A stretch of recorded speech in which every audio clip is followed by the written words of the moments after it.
அன்புள்ள மீன ராசி அன்பர்களே வணக்கம். இந்த வார ராசி பலன். மீன ராசினருக்கு 7.5 சனியில் ஜென்ம சனி, 2 செவ்வாய், 3 சூரியன், புதன், 4 குரு, சுக்கிரன், 6ஆம் இடத்தில் கேது, 12 ராகு இருக்கிறார்.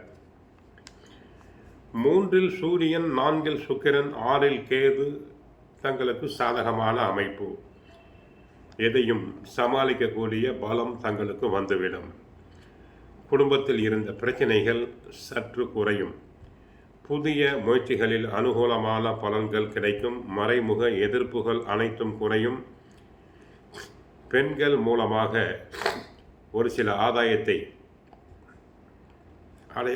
அடையக்கூடிய அமைப்பு தங்களுக்கு உண்டு. கிடைக்கும் சிறு வாய்ப்பையும் உதாசீனப்படுத்தாமல் நல்லபடியாக பயன்படுத்திக் கொள்ள வேண்டும். சிக்கனத்தோடு இருக்க வேண்டும். ஜென்மராசியில் சனி என்பதால் கழுத்திலிருந்து முழங்கால் வரை உள்ள பகுதிகளை பராமரித்தல் வேண்டும். சில சமயங்களில் கணவன் மனைவி உறவில் சிக்கல் வரலாம். வேண்டாத விவாதங்கள் வரலாம். உறவினர்களிடம் பகை வேண்டாம். கணவன் மனைவி விட்டு கொடுத்து செல்லுதல் வேண்டும். ஆரோக்கியத்தில் சற்று கவனம் வேண்டும்.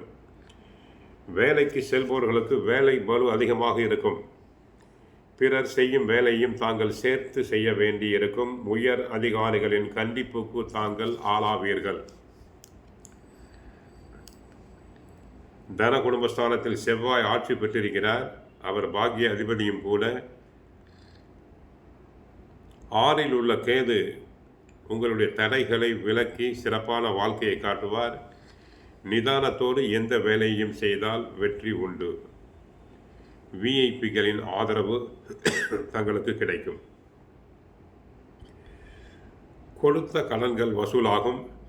தொழில் பிரச்சனைகள் தீரும்.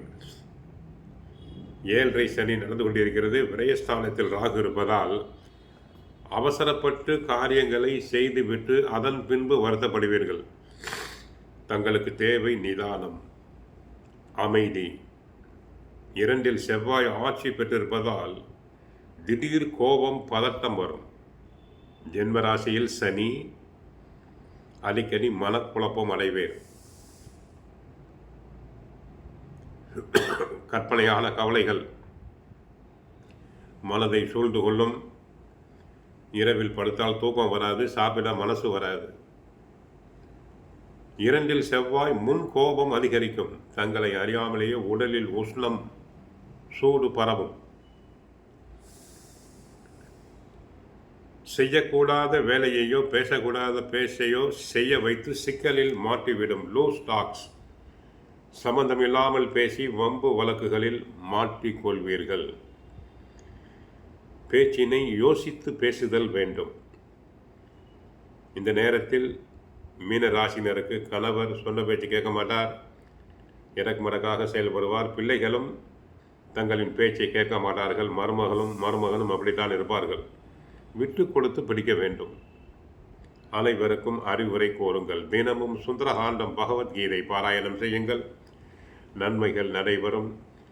ஜூன் 2ஆம் தேதி நடைபெறும் குரு பயிற்சி தங்களுக்கு நன்மையை அளிக்கும்.